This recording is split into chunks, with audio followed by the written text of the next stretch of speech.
Hi, I'm Benjamin Rosenbaum, and this is a talk that I delivered at NarraScope 2025 entitled Absurdly Elaborate Tools and Techniques for ChoiceScript Development. So, I wrote a game for Choice of Games called The Ghost and the Golem. It came out in 2024. It is a Jewish historical fantasy interactive fiction. It was nominated for the Best Game Writing Nebula Award. And more about me, you can find at benjaminrosenbaum.com. But I'm going to be talking about this game and some of the uh, trouble I got myself into writing it and techniques that I used to get myself out of trouble. I think it's fair to say that The Ghost and the Golem is a very elaborate, computationally elaborate um, choice of games title. It has a lot of different possibilities that interact in combinatorially explosive ways. And I am a software developer by background, and so I use some techniques that I'm going to talk about to try to harness that complexity. Writers often talk about cat vacuuming, which is that phenomenon where when you're supposed to be working on the actual story, everything else seems really pressing and like maybe the cat is dusty and you should vacuum it. One way I do that is to write tools. And so we're going to talk about some of the ways that I did that, both in the code of the game itself and also things that I built around it to have a better understanding of the code. I actually put a bunch of this stuff in a GitHub repo called ChoiceScript Tools, which you can find on GitHub. It's a work in progress. This doesn't capture not everything that I'm going to talk about is in there, but you can get a sense of some of the tools if you're interested in this. So I'm going to talk about four topics. And first, I'm going to talk about some stuff inside the actual design of the ChoiceScript code, and then I'm going to talk about some ancillary tools that I built on top of the stuff that the Choice of Games already gives you to do automated testing, which I used to understand the game better and actually give me kind of an ongoing read of how to and direction of how to develop it. So I'll get into that. But the first thing I want to talk about is state. So state, that is to say, the game knows what you did, is the thing that distinguishes, a Choice of Games interactive fiction game from, a choose your own adventure book on paper where it's just turned to page 25.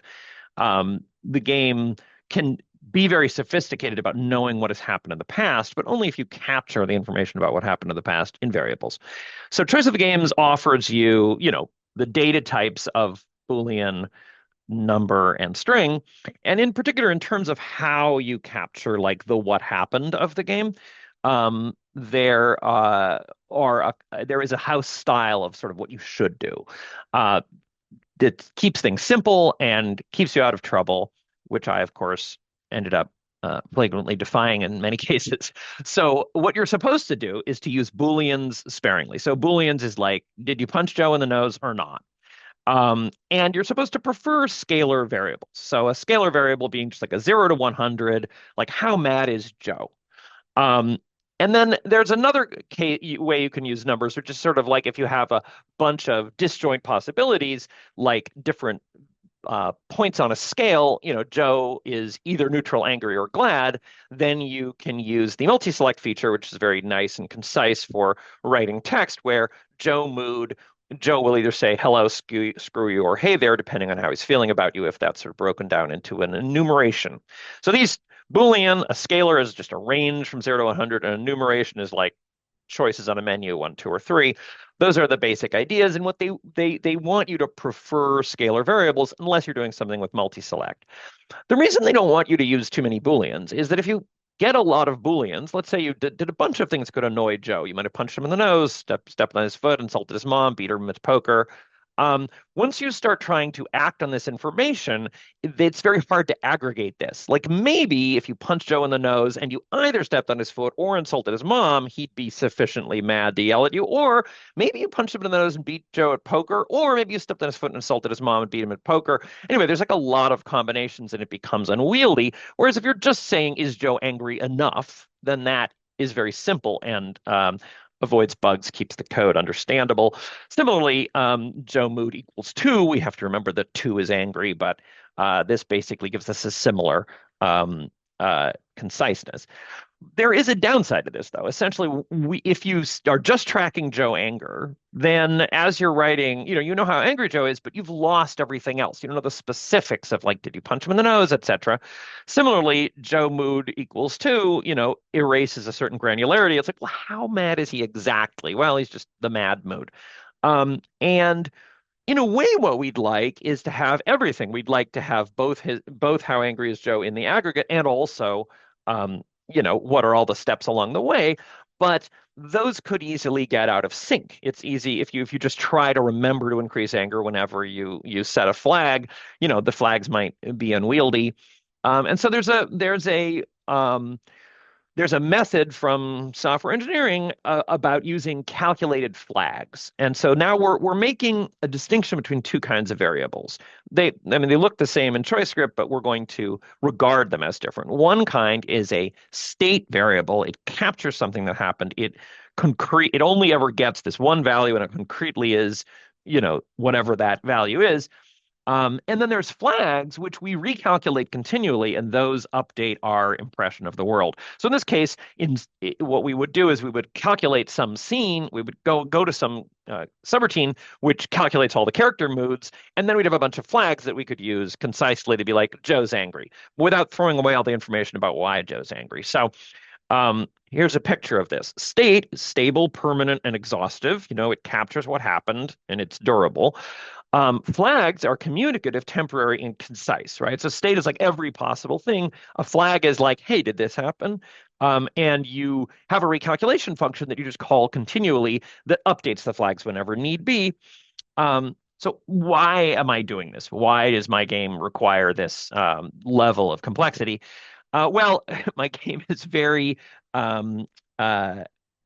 full of twists and turns. So in this case, it's possible that the protagonist, who can have, a whole bunch of different romantic goals. They might want to be with David or Rivka, one of their best friends. They might want to marry the suitor that Mama has pecked out for them. They might want to run away with the klezmers. They might want to be alone.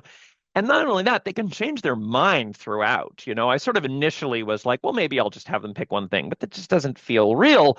And you can definitely play the character as a confused disaster bisexual who keeps changing their mind about David or Rivka. And that predictably gets them into trouble.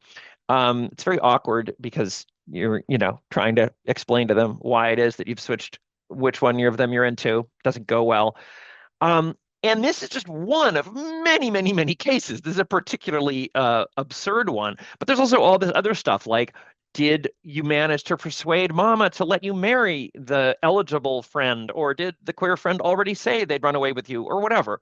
And so this would be really unwieldy as a bunch of, ands and ors. And the flags are a way of trying to harness it, manage this complexity. So you've got announced romance goal equals 3. That is, I want to marry the eligible suitor.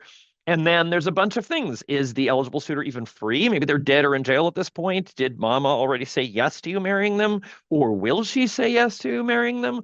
Or did the eligible friend say yes? Also, did you already make things awkward by romancing the queer friend? There's a lot under the hood, and these calculated flags are just one slice at the problem, but they're a slice that the updating recalculation functions allow us to easily and concisely and understandably access. So, the yellow is your current intention to marry eligible friend. Are they alive and not arrested? Did Mom already consent? Did you already court queer friend? This chain of ifs and so on gets you to this particular awkward moment that I excerpted there. But it's one of hundreds of possibilities, and all of these things are changing, right? You could change your mind about who you are into with comical or tragic indecision. There are various points at which your friends could get in trouble. There's various points at which you could try to convince Mama. There's various moments you could announce or imply your intentions. So there's it's not just a one-time snapshot. These really have to do with various places in the text. Here, there's a flow chart, which I'll talk about a little later. But at various points, you could have different confrontations with mama, and those end up producing variables that capture that particular moment in time. They capture all of the possible outcomes of that interaction. So there's gonna be a whole scene where you have a long conversation with mama and she storms off and you're in the middle of a party and everything's going on. But whatever branches that narrative takes, at the end of it, it's going to summarize that as one outcome of the conversation with mama at the wedding, which has, as you see here, 15 possible states. So, or one is it hasn't happened yet. So 14 possible states of how that conversation went. It can go all over the place. If you've ever, argued with a overbearing 19th century Jewish single mother who's trying to marry you off, you can imagine the complexity. Um, and three of these states, under various circumstances, mean that she has consented to you marrying your friend instead of the suitor she picked out for you. And in those states are then calculated. Like there's a bunch of different states, right? It's states 2 through 4. But or it could have happened in the aftermath chat. So there's during the wedding you could have convinced her, or maybe later you could have convinced her.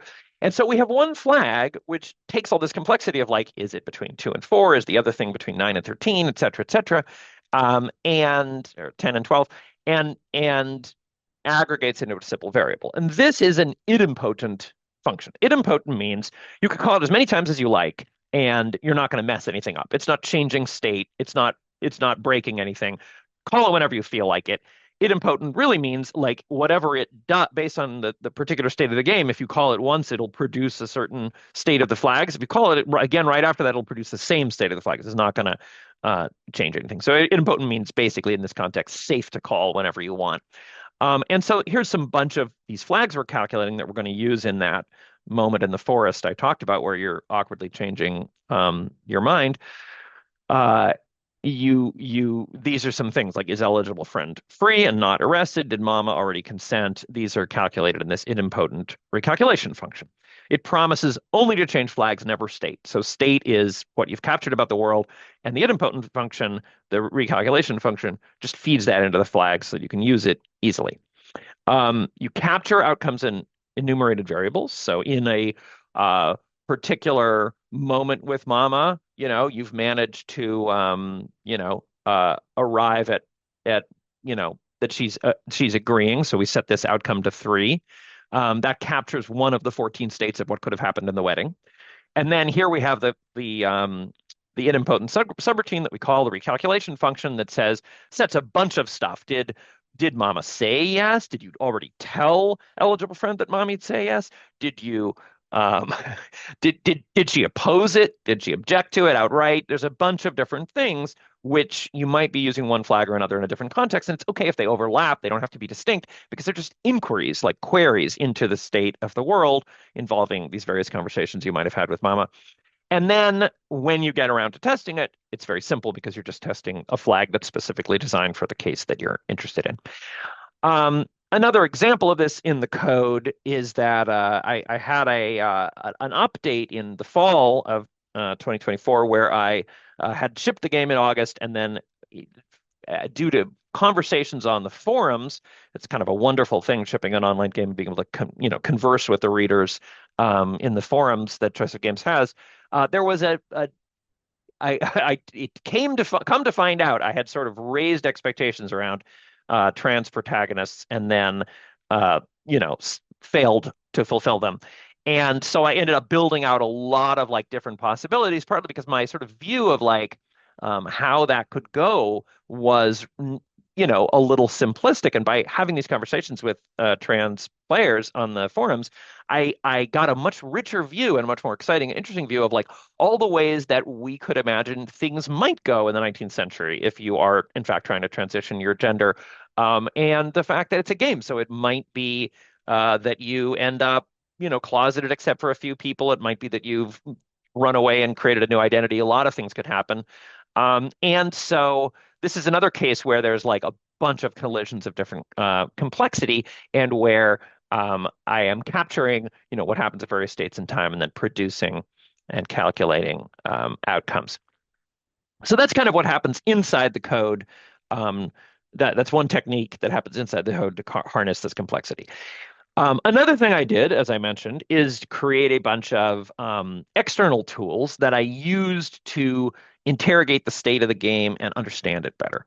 One of these is to look at the statistics of like a bunch of playthroughs. So Choice of Games has a built-in automated testing function where you can run a random test against your game and like get 50,000 robots to play your game. And each robot will pick different choices, and you can therefore you can see if there are any bugs because some of the robots will run into them.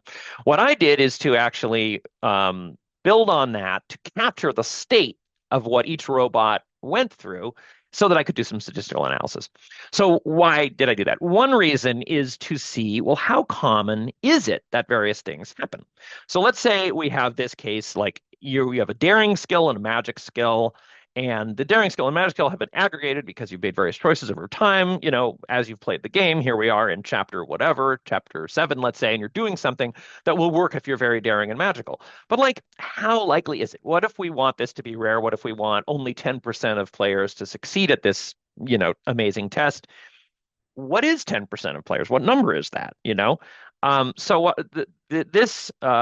this function that I wrote basically asks the 50,000 robots, goes through and figures out what the top 10th percentile is, which is 69. So basically, it turns out that if you're that only the top 10% of players have a daring plus magic that's greater than 69. So I can plug that in to kind of get a read on at a given point of the game, like what is the distribution of players? Is this test that I'm making impossible? And this allows for much richer things than just being like everything's 50%. So you're either good or bad, which doesn't give the players much incentive to specialize in certain things. Whereas if you can have, finer slices at the problem, you can reward unlikely achievement or the contrary, various other possibilities, right? Um, so that's a sort of low level structural thing. Like, what do we do on this specific test? Another example is when you're doing the design of individual scenes. Let's say, well, I know what this chapter is basically about. We need to get from here to there during this chapter, but there's a bunch of scenes I can fill it in with, and I'm sort of brainstorming. One thing I can ask is which stats haven't I really done much with yet? Because various choices influence various stats, and particularly in the early part of the game, you're building scenes to sort of build out the stats, and you can do that in a kind of rough gut feeling way. But I wanted to get some actual data. Like, are there stats that don't vary very much? And so the way I did that was to measure the coefficient of variance. The coefficient of variance, which is basically the standard deviation divided by the average, is like, how broad is this curve? Is everybody kind of bunched together in the center because we haven't really had very choices that affect the stat? Or is there a nice broad distribution where some people are very much and some people very little of a thing? So if you look at this table, for instance, I ran this at a certain point and I was like, okay, there's only a variance of 10% across how kind people are. So people are generally all the same amount. Nobody's super kind or super mean yet. Similarly, just and dutiful, for instance, those are the stats that I've sort of messed with the least. That suggests to me that I ought to create a scene where there's a choice of being kind, dutiful, or just. Like those are things that are in play. Like maybe you're going to be kind and dutiful, maybe you're going to be just and defiant, maybe you're going to be ruthless and defiant, maybe you're going to be kind and merciful. Those are options that you have, and that gives me a story prompt. That gives me a kind of exciting input of like the math is telling me, hey, ask them this. Like give them the choice to have these different things as a trade-off. And when you pick your stats in a Choice of Games game, you're kind of designing like, what do I want the characters to be like? What kinds of different characters? How do I want them to vary? What options do I want to offer people? In this kind of story, whether you're dutiful or defiant is a big deal. And it's an arranged marriage drama set in the 19th century. You're going to be a dutiful child of your parents or a defiant one. That's like a thing the story is about. And so doing this mathematical tool lets me operationalize that, lets me fulfill on that promise. Say, well, I said it was going to be about that. Let's actually make that happen. So then I can write a scene where I have a kind and dutiful choice, a ruthless and defiant choice, a just and defiant choice, a kind and merciful choice. In this example, someone's picking on my friend, and do I, say I'm just going to stand up for her because she's my friend, or do I say, well, this is a matter of principle, or do I say, well, no, but you should obey this authority figure because that's the dutiful thing to do. So there's a range of options, and that's sort of generated by this mid-level statistical analysis. And then there's kind of the very high level structure, which is sort of like, well, like how hard is the game? I mean, the game is set in a little shtetl, Eastern European Jewish village in the spring of 1881 when there's a wave of pogroms, and it's possible that that this wave of pogroms will spare your shtetl or will destroy it, and you have a lot to say about that. Obviously, the choices that you make and the various magical things that are going on. And so there's just a question of like, how hard's the game? Like, do people usually save the shtetl or not? And so this way I can have the 50,000 robots go through and actually do a percentage breakdown of like, how often does it work out? And then adjust things basically if it doesn't feel right. So that's all kind of like how I can use statistics to guide the writing of the story. Um, in these examples, we've seen a lot of like tables and charts and stuff. I didn't do those by hand. They're also generated by the code that I wrote. So for instance, and the way I do that is called self-documenting code, is that I insert comments essentially in the choice of games, in the ChoiceScript text of the story, and then I parse those with tools to produce, information. So whenever I have one of these enumerated variables that capture state, I do this comment in this stylized way, basically where it's like, so what happened when with the conversation about the arranged marriage, uh, in chapter 4 when you were invited to sit down with your suitor, there's these 5 options. Maybe they're appalled at you, maybe they're okay with it, maybe the betrophal's still on the table, and my code parses this comment, which I always put on each one of these, to give me a breakdown and then show the percentages, like how often. Like there's an 80% chance after that conversation that of my 50,000 robots, 80% of them will still be, maybe going to get engaged. And the other 20% are broken down in various ways. Um, and then with the same code, with a different, if I give it a different parameter, I can produce this skeleton scaffolding, which lets me fill out the comments. It produces comments for me and to-dos so that I can say, okay, well, give me a code scaffolding for like I want different things to happen in each of these cases. So that's very useful in just producing, a skeleton for me to code into, for me to write the story into. Similarly, I can do a multi-select where, which is this concise format where it'll say different things depending on the different states. Um, Another thing I did was build a flowchart. So what I do is I have these little comments inside the code that say these are the possibilities, like from the toForest function, we can either go to lost Rivka or found Rivka, and then I generate a graph viz flowchart based on that. It can be kind of cool, interesting to see the flow of the different chapters. And then the last thing I'm going to talk about is when we have this large set of robots who've played the game and produced it, how do we make use of that information? In particular, once the game, particularly in the later stages of writing the game, it's enormous. It takes a really long time to play through. The game is 500,000 words. It takes a long time to play through, even just one playthrough, and to compare various playthroughs is hard. And often when you're trying to figure out how things fit together, you're interested in some very specific case. Well, but what happens if this and this and this and this and this? And then you want to find that you could play through, but that's very slow. It's much faster if you can figure out something about it sort of externally. So what I do is I have a code block that captures the that basically I put into the ChoiceScript so that it will put out some generated text that I can then have my code go through and parse and find, so that I can build this table of what has happened in the various playthroughs. So what happens is basically I run this, and it's built on top of ChoiceScript's built-in random test function, and it'll make 50,000 playthroughs, and then it'll produce two things. It'll produce a comma-separated variable file, like a spreadsheet, of all of the playthroughs, one row for each, with what outcome they had on every variable, every stat in the startup file, so that I can get a snapshot of like this robot, what was its experience like, and then also the text of that, like the entire output text of like how'd that go, and so that I could go read it. And the nice thing about this is that then, and so basically we'll say this, like, well, this is seed 331903, that's robot number that or whatever. And here's all of the, here's from page one of the story. Here's an entire transcript, right? That's what those files are. Um, and then I can ask this question. So I could basically be like, do Rivka and David ever both die?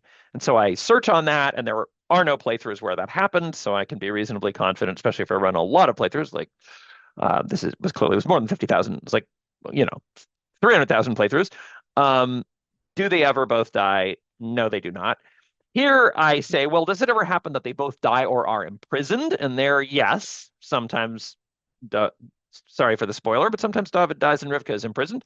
And so then I can be like, okay, what happens then with the PC? So like in those cases, I'm curious about these cases if Rivka and David are both died. What are some cases where we see what happens with the PC? Well, they might be, here are some cases, and I can interrogate those, and it'll tell me a summary of what again, this is pulling it all out of the self-documented like comments that I put into the code. It'll parse it and break it down and let me know this stuff about it. And then I could be like, okay, well, let me show me one of these. So there's an example. Here's one where Rivka's arrested, David's dead, and I'm home. The protagonist is homeless and begging on the roads alone. I'm like, that sounds like a real downer. I want to read that. So then I can just open up that text and, read through it quickly and search for things without having to, click my way through the entire game as a test.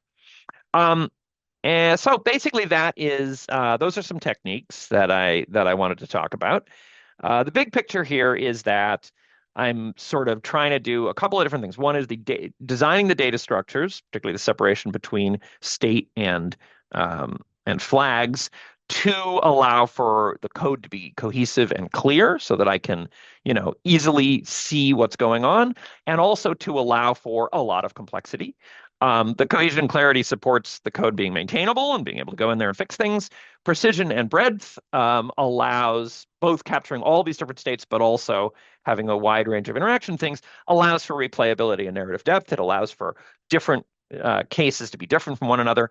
And then in terms of like using this self-documented code to do statistical analysis and visualization, that allows for me to get, as I said, vary the variables, make sure that the variables have a lot of different outcomes. It helps me know what I haven't addressed yet, and that prompts me to write specific scenes to address things, to sort of fulfill the promise of the design of the game, and then have insights about like what's going on. Is this game too hard? Is it too easy? Is it, what happens in these cases? Are there enough endings for people who want this kind of experience? And that, again, builds into narrative depth where I can build out things that the statistical analysis is telling me aren't there yet. So that's kind of the goal. And hope you enjoyed this talk. The Ghost and the Golem is up on Choice of Games. I also have a tabletop Jewish historical fantasy, if you like that setting, called Dream Apart, that I wrote as part of 2 games I did with Avery Alder, a great game designer who did Dream Askew, a queer post-apocalyptic game, or queer society in the state of collapse game. And Dream Apart is set in the fantastical shtetl. And my novel, The Unraveling, Far Future Queer Novel of Family, Love, and Revolution, came out in 2021. And you can find more on my website. And on GitHub, you can find the tools that I talked about in this talk. So thank you for listening.